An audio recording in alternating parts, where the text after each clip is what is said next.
اللہ نے ہمیں ایک نماز عطا فرما دی جس کو ہم آج صلاۃ التراویح کہتے ہیں۔ میرے نبی کے زمانے میں اسے قیام اللیل کہا جاتا تھا، اس لیے حضرت عائشہ رضی اللہ تعالیٰ عنہ کی روایت ہے نا، جس سے 8 رکعت والے حضرات استدلال کرتے ہیں کہ رمضان اور غیر رمضان میں اس کو امام بخاری نے قیام اللیل کا ہی عنوان دیا ہے۔ آپ نے 11 رکعت سے زیادہ نماز نہیں پڑھی۔ ایک ضعیف روایت میں ہے کہ آپ نے 3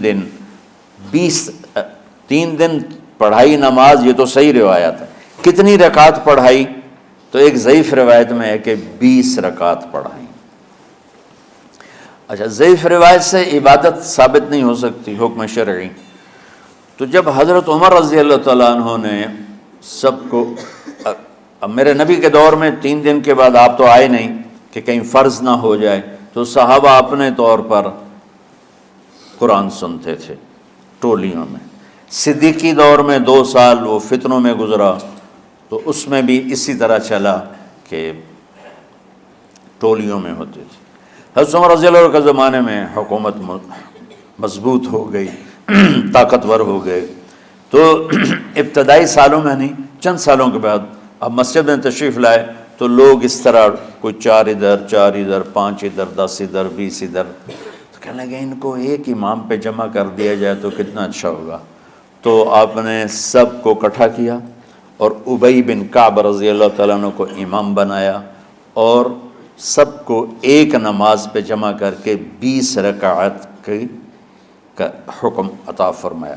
تو حضرت عمر کا یہ عمل اس حدیث کو مضبوط کر دیتا ہے کہ چونکہ میرے نبی نے کہا علیکم بسنتی و سنت الخلفاء الراشدین من بعدی، کہ میری اور میرے خلفاء راشدین کی سنت پر مضبوطی سے عمل کرنا۔ تو حضرت عمر کا جو 20 رکعت طے کرنا ہے، اگر ان کا اپنا اجتہاد ہے تو بھی ہمارے لیے عمل کے لیے کافی ہے، اور اگر ان کو یہ یاد ہے کہ میرے نبی نے 20 پڑھی تھیں تو اور زیادہ اچھی بات ہے۔ لیکن بہرحال جو 8 پڑھتا ہے ہمارا اس پہ بھی کوئی اعتراض نہیں، چونکہ وہ بھی حدیث کے ساتھ بات کرتا ہے، اور باقی پوری امت 20 پڑھتی ہے، ان پر بھی اعتراض نہیں۔ میں ایک جگہ سے گزر رہا تھا، نماز کا وقت ہو گیا، اہل حدیث کی مسجد تھی، میں وہاں نماز پڑھنے چلا گیا، تو ایک بہت بڑا اشتہار لکھا ہوا تھا، 20 تراویح ثابت کرنے والے کو 5 لاکھ روپے انعام۔ کہ 20 تراویح، سینکڑوں سال سے امت کا عمل 20 تراویح آ رہا ہے۔ تراویح کا نام جو پڑھا، مجھے یوں لگتا ہے کہ اہل مکہ، یعنی اہل مکہ جو تھے نا، وہ 4 تراویح پڑھ کے ایک طواف کرتے تھے، تو وہ آرام کے لیے ہوتا، ترویحہ آرام، تھوڑی دیر کا آرام۔ تو 4 تراویح کے بعد ایک طواف کرتے تھے، وہ چھوٹا سا طواف 10 منٹ میں ختم ہو جاتا تھا، اور پھر 4 تراویح پڑھتے تھے، پھر طواف کرتے تھے، پھر 4 پڑھتے تھے، پھر طواف کرتے تھے۔ یہ صحابہ کے تھوڑے بعد کے دور کی بات۔ تو مدینے والوں کو پتہ چلا کہ مکے والے تو یہ کرتے ہیں، وہ کہنے لگے اساں کی کریے؟ انہوں نے کہا اسی 40 تراویح پڑھیں گے، 40 رکعت، وہ 40 رکعت پڑھتے تھے۔ تو نوافل میں کوئی سختی نہیں کہ بھائی 8 سے زیادہ نہیں پڑھنی، بدعت ہو جائے گی، اور 20 پڑھنا بدعت ہے، یہ سب جہالت کی بات ہے۔ یہ 8 پڑھ رہے ہیں یہ غلط ہے، یہ بھی حماقت کی بات ہے۔ جو صحیح حدیث سے دلیل پکڑ کے کوئی عمل کرتا ہو تو بھائیو اس سے بحث نہ کیا کرو، مناظرہ نہ کیا کرو، یہ بہت نادانی والی بات۔ اور امت کا، خلق لاکھوں کروڑوں انسانوں کا ایک عمل پہ جمع ہونا، یہ بذات خود اس کی طاقت کی ایک دلیل۔ اور حرمین جب سے میرے رب نے حضرت عمر نے 20 رکعت شروع کی، آج تک وہاں بھی ساری مساجد میں 8 رکعت تراویح ہوتی ہے، لیکن حرمین کی مسجد میں 20 رکعت، ادھر بھی ادھر بھی۔ اور یہ جو وہ وہاں ختم قرآن پہ دعا نہیں مانگی جاتی، یہ کس کا عمل ہے؟ حضرت عثمان کا۔ حضرت عثمان نے اپنے دور خلافت میں تراویح پڑھانے والے سے کہا جب قرآن ختم کرو تو دعا کرنا۔ وہ کہنے لگے جی کیا دعا کروں؟ کہ جو تیرے دل میں آیا کرنا۔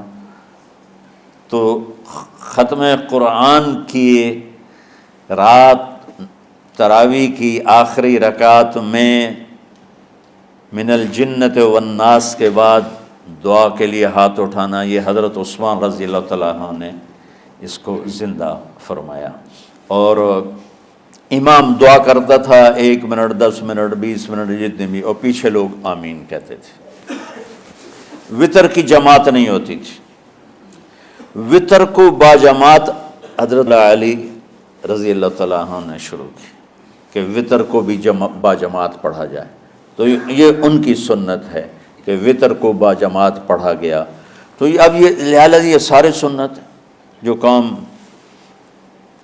ان خلفۂ راشدین سے ہوا وہ بھی سنت ہے۔ تو اللہ نے ہمیں ایک عبادت دے دی کہ میرا قرآن پڑھو اور سنو۔ پہلی امتوں کو تراویح کیوں نہیں تھی یا قیام اللیل کیوں نہیں تھا؟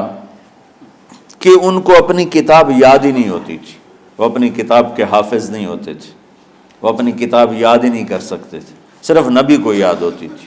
اللہ نے ہمارے لیے کتنا آسان کر دیا کہ 7 سال کے یہ چھوٹے چھوٹے بچے قرآن یاد کر رہے ہیں، 70 سال کا بوڑھا قرآن یاد کر رہا ہے۔ یہیں یہ مولوی یوسف صاحب کا ساتھی تھا یا پتہ نہیں ان سے پہلے تھا، سلمان، مولوی سلمان، آج کل امریکہ میں ہوتے ہیں، ہماری ایک شاخ چلا رہے ہیں ماشاءاللہ۔ وہ شروع میں یہاں تھے، تو یہاں تراویح پڑھانے کے لیے ہمارے پاس حافظ کوئی نہیں تھا، وہ حافظ نہیں تھے، وہ صبح بیٹھ کے شام تک 1 سپارہ یاد کرتے اور رات عشاء کی نماز میں سنا دیتے۔ 30 دن میں قرآن یاد کر کے سنا دی۔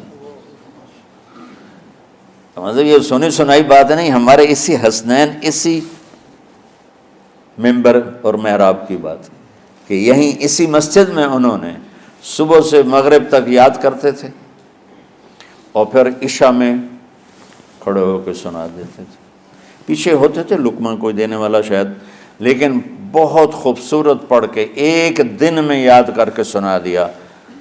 اور ایک مجھے نام بھول گیا کہ 3 دن میں قرآن یاد کیا، 10 سپارے 1 دن میں یاد کیے، 10 دوسرے دن میں یاد کیے، 10 تیسرے دن میں یاد کیے۔ وَلَقَدْ يَسَّرْنَا الْقُرْآنَ لِلذِّكْرِ فَهَلْ مِن مُدَّكِرٍ۔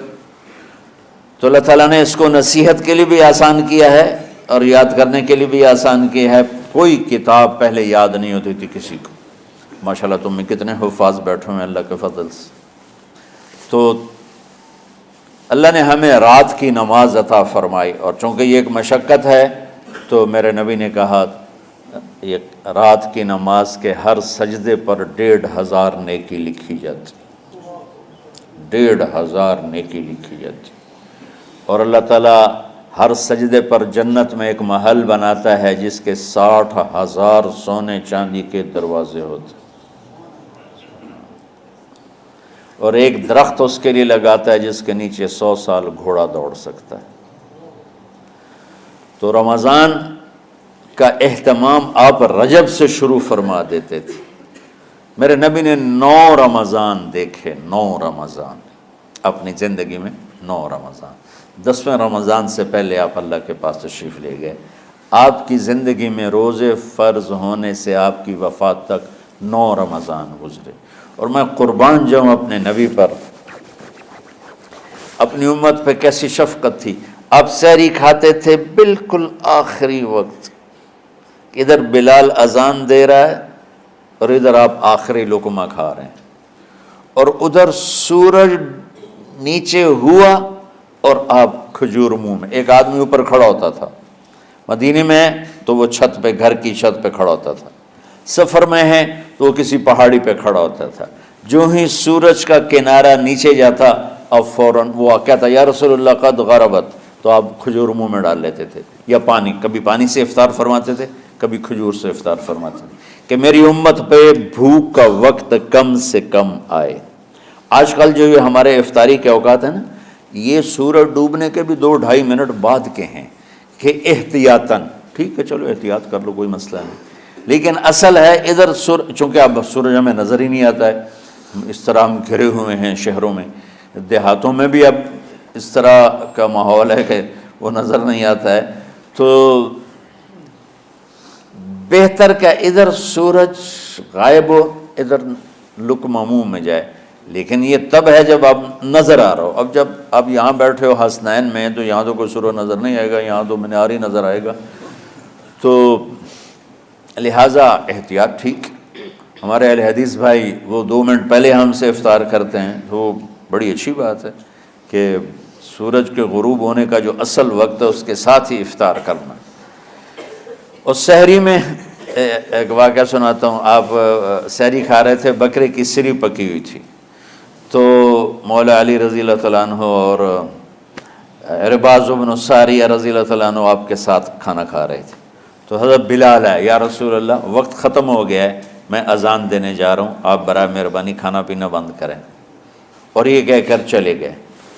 چھت، ایک انصاری عورت تھی، اس کے گھر کی چھت پہ چڑھ کے اذان دیتے تھے، چڑھنے لگے تو پھر واپس آئے کہ دیکھوں اللہ کے نبی نے کھانا چھوڑ دیا یا نہیں، آ کے دیکھا تو وہ کھا رہے تھے۔ انہوں نے کہا یا رسول اللہ واللہ لقد اصبحت، یا رسول اللہ اللہ کی قسم سحری کا وقت ختم ہو گیا، صبح ہو گئی۔ تو آپ نے ہاتھ پیچھے کر لیا، کہہ رہے تیرا بھلا ہو بلال، ابھی وقت باقی تھا، تیرے قسم کھانے پر اللہ نے اس کو پہلے نکال دیا کہ تیری قسم کہیں جھوٹی نہ پڑ جائے۔ تو حضرت علی نے فرمایا کہ اگر بلال قسم نہ کھاتے تو جب تک میرے نبی کھاتے رہتے صبح صادق نہیں ہونی تھی۔